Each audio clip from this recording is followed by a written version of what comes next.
Alright guys, welcome to the Nurburgring track guide. If you want to watch the Hotlap on its own, then that's at the end of the video.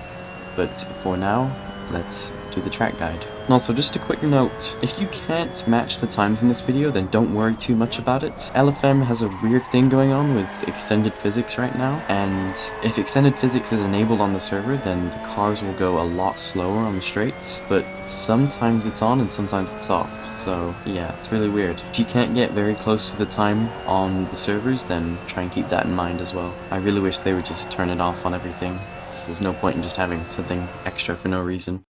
Right, coming down to turn 1, this one is quite tough. You want to wait for this red curb on your left. By the time you get to the red curb on your left, you want to be fully on the brakes, and you have to brake for quite a bit. Very important that you don't go too deep here. When you come to this inside curb, be careful not to take too much of it. You want to cut over it just slightly, because if you cut over too much of it, then you're probably going to break traction and have a bit of a slide through turn 1. Turn 2, make sure you come to the right as much as you can beforehand, and then come left. You want to get on that inside curb, and you can take it flat, but I would recommend just a small lift half the time. And you also want to try and avoid this dark green stuff on the right, because it's quite slippery. I don't think it's like Hockenheim where it makes you lose speed if you're on it, but it's just really slippery. Coming into turn 3, you don't want to be fully on the brakes, you just want to trail them slightly because you want to turn quite a lot, and you just want to slow down just a little bit. And turn 4 is a little bit difficult. You want to come to the left as much as you can and then try and keep your foot down. You might have to take a bit of a small lift, but try not to run out too wide onto that dark green stuff, it's quite slippy there. And try and carry as much speed as you can through onto the straight. Good reference for a turn 5 is when you are past all of these cones, is when you just brake a little bit and start to turn in. If you want to stay in 4th gear, and you can cut this inside curb just a little bit, I usually do. And you want to come to the left as much as you can for turn 6. Don't get on the curb because it's quite banked, so you will cause a slide. And try and carry as much speed as you can onto that green exit curb. Coming into turn 7, it's important that you don't brake too late here because it can really mess you up. Look for the curb on the left. Before it widens is when you want to be fully on the brakes. Try and stay as tight as you can to the inside. On my lap, I got on the throttle a bit, and it just made me get some understeer mid-corner, so I wasn't able to stay very tight. But you want to try and stay as tight as you can, but also carry a lot of speed, because you can carry quite a bit of speed on it. You should be in 3rd gear at the lowest. And then 8 and 9 are both flat out, so try and shorten them as much as you can, but don't go on the curb for turn 8. And turn 10 is really difficult for me.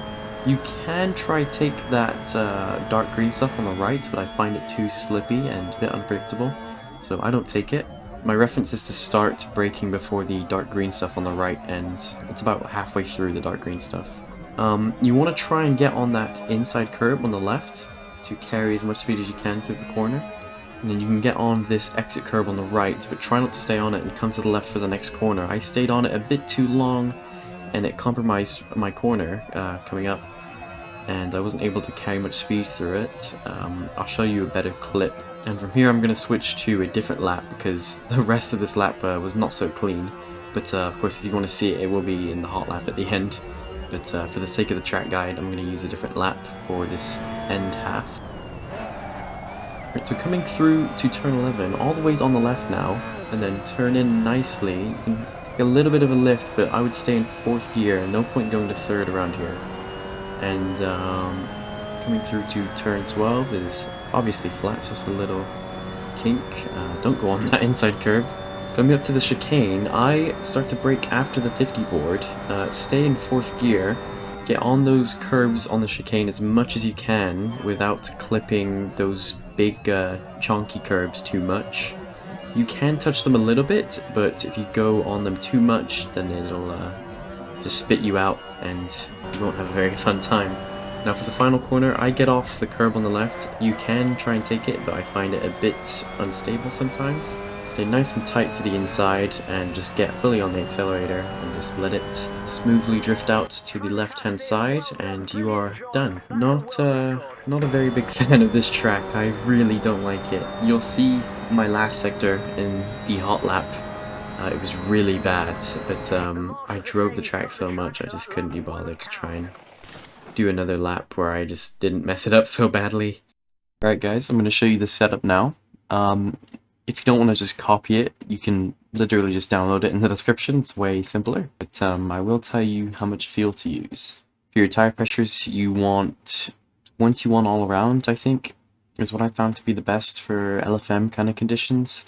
If you have a tires app on, you can see if it's too hot or too cold, but you only see it if you run it for a couple laps. But you should be good with 21, so. For your fuel, you want 10 for quali and 19 for the race. And always have TC off and ABS on, and then feel free to copy everything else I have down. Pause the video, I guess, on each of these panels. Alright guys, thank you very much for watching so far, and we're going to get into the Hotlap now, but quickly I just want to say thank you to all of the channel members. It's really helpful. If you want to be a channel member, then it is only £1, so if I've given you £1 of knowledge or advice, or anything worth £1, then you can support me in that way. Of course you don't have to, but there are members only videos. But yeah, thank you very much for watching so far, and let's go to the Hotlap with the terrible last sector.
Fantastic, well done, brilliant drive, that's a world record.